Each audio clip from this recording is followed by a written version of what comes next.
So yun guys, ito nag-i-scout ako ng ano dito, ng laneway house. Yung laneway house pala guys, ito yung mga nasa likod ng ano, yung main house. Ito yung garage. Kadalasan dito yung mga garage nila kino-convert nila as laneway house. Yan, garage, mga garage yan. So kino-convert nila yan kasi yung iba pinaparentahan nila. Yung iba naman doon siguro yung mga anak nila pinapatira. Ang maganda kasi yung pagka-subdivide dito guys sa siyudad na to, yung pagka-subdivide ng mga bahay dito or yung mga lot ay may laneway sa likod. So ito guys, may dati ko po itong nakita, magandang ano to, magandang laneway house. So may isla dyan naka-charge. So yan guys, gusto kong kopyahin yung style na yan guys, maliit na bahay kasi maliit lang yan, oh. Laneway, parang minimalist style. So yan, maliit siya, tapos kahoy na design. Yan, tingin ko may kwarto sa taas or ano ba yan sa taas, parang salamin na, or baka pang ano lang yan ng light. So ito yung isa sa mga laneway house na gusto ko dito guys, na maganda. So yun yung main house, to laneway, ito yung nasa likod. So ito yung parang garage nila siguro dati, tapos kinonvert nila.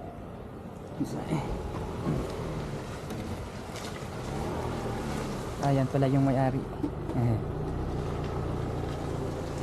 So yan, maganda, naka-wood yung ano, yung design, vertical yung pag ano ng wood, no. Tapos wooden din yung doon sa, anong tawag dyan, yung nasa sanipa, anong tawag yan, wooden din doon. Pero yan guys, puro kahoy lang ang structure ng mga bahay dito guys, no. Puro kahoy yan. Tapos yan, parang kung tingnan mo, yung puti na yan parang semento, pero ano yan, kahoy pa rin yan, yung ano yan, parang may mga ano yan, particle board or plywood ba yan, tapos nilagyan nila ng screen, tapos plinastiran yun, parang mukhang semento. Yan, ganyan yung mga style nila dito, yung mga structure. Kasi ito, parang katulad yan, oh, yung garage na yan, parang semento tingnan, diba? Pero kahoy yan, plinastiran lang yan, plyboard yan or particle board, nilagyan ng screen, tapos plinastiran ng semento. Yan. So ang main structure niyan is kahoy yan. Yung mga frame yan, kahoy yan, yung mga stud. So yun guys, yun yung isa sa magandang ano dito guys, laneway. Pwede nyo yung kopyahin, maliit na bahay. Dito tayo sa laneway, ano, laneway. Yan. Tapos yung ano yun guys, yung main ano doon, yung harap nun, dito punta tayo sa harap. Ay, sarado. Yan, ito yung harap nun. So yun yung pagka-subdivide ng mga lote dito guys. May likod siya. Ang purpose nun sa likod ay garage or ano, doon kinukuha yung mga basura. So ito yung mga ano harap nila guys. Yan, malaki, diba? Malaki siya. So yan yung harap niyan, yung yellow, yan ata yun. So yan yung harap nun ng laneway house na yun. So yun dito, maganda yung pagka-subdivide kasi yung laneway pala, purpose nun ay dyan dadaan yung mga dump truck or yung garbage truck, no? Garbage truck, ito pasok tayo sa ibang lane. Purpose nito ay dito nilalabas yan yung may mga bin, mga basura dyan. Dito kinukuha dito kinukolect yung mga basura guys. Yan may mga bin, garbage bin. Ayan. So yun ang pagka-subdivide dito. Mag-i-scout pa tayo ng ibang mga design para gayahin natin guys. Gayahin natin kung may ano tayo, pwede natin gayahin.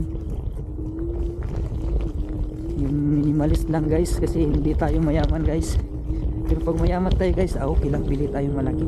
Mahirap kasi pag malaking bahay, daming gastos talaga pag malaki. Maintenance, tsaka yung ano pa, yung cooling at tsaka heating, no? Lalo na dito kasi laki ng bahay mo, so yung malaking electricity din yung ano, konsumo niya. mataas.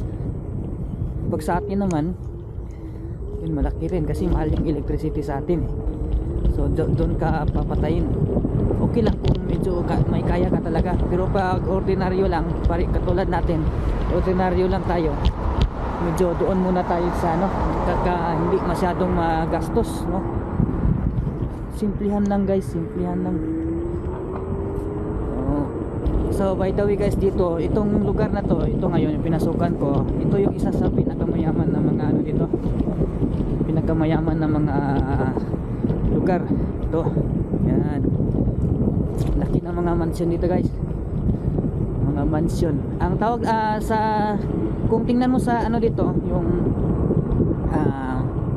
judgmental map ng Vancouver, ito tinatawag nila dito ng ano, tear down mansions.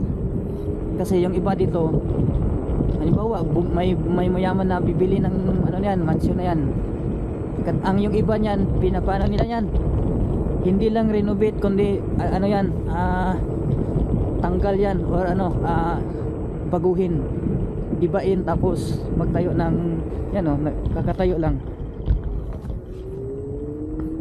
So yan dito, ano yan, tawag ito is tear down mansions ang nasa ano nito, yung sa damig, yung nasa judgmental map. So by the way, judgmental map pala yun, tatapik din natin yun. Sana may judgmental map din sa atin. So yan guys, malalaki yan. Pero pansinin nyo guys, yung mga mansion dito malalaki guys, sobrang yaman ng mga tao na yan guys. Yung mga bahay dito, may presyuhan yan sa mga 10 million pataas. Yan. Yung iba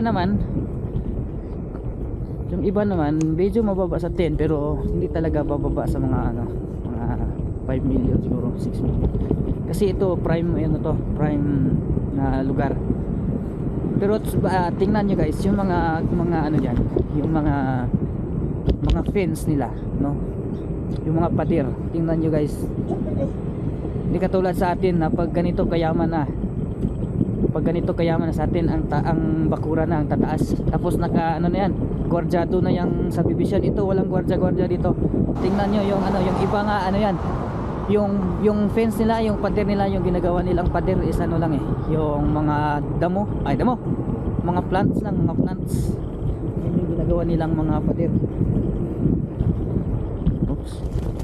At saka isa pala guys, yung Vancouver talaga napakaganda ng pagka-design, kasi halos sa isang malaking ano, kung sa atin sa isang part, isang purok, ano yan, purok matawag sa atin yan. Yan, may ganyan may part na ganito, yung parang ganyan, yung pasyalan ng mga aso, pasyalan ng mga bata, ganyan. Pero maganda siya na part kasi hindi ano, yung parang natural na part, natural. So yan guys, dito pa may nakita kong ano dito guys, bahay na tag 20 million sa listing. So yan guys, so ito yung pader nila is yung ano lang, halaman. Yan, halaman lang ang pader nila dyan. Yan.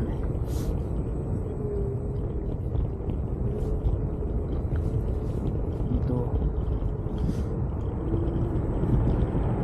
So yun ang maganda dito guys, no, meron pa ring nagnanakaw dito, meron pa ring ano, pero hindi ganun kalala sa atin, na kailangan mo talaga ng matataas na pader. May alarm system din kasi yung mga bahay dito guys, pag may ano, may burglary, ano tawag nito, may pumasok sa bahay nyo na hindi hindi alam yung code, or hindi alam yung yung alarm code, mag-alarm yung bahay nyo. So dito naman tayo sa intersection. Upoy natin kasi nasa pedestrian tayo, pedestrian lane.